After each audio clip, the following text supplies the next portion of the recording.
মুহাম্মাদুর রাসূলুল্লাহ সাল্লাল্লাহু তাআলা আলাইহি ওয়াসাল্লাম। আসলে আমাদের কাইলা পায় তো বারোটা বলে শেষ করলাম, কারণ তরিকার বাইরে বাইরে পাইনি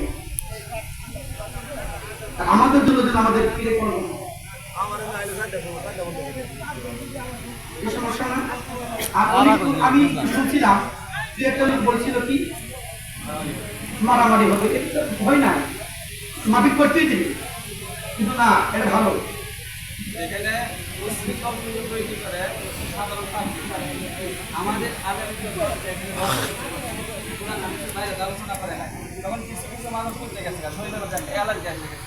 কেন ভাই? আল মুসলিম আখুল মুসলিম, মুসলমান মুসলমান ভাই ভাই, তুমি একজনকে দেখে আরেকজনে রাখতে পারবো বুঝাইতে পারছো।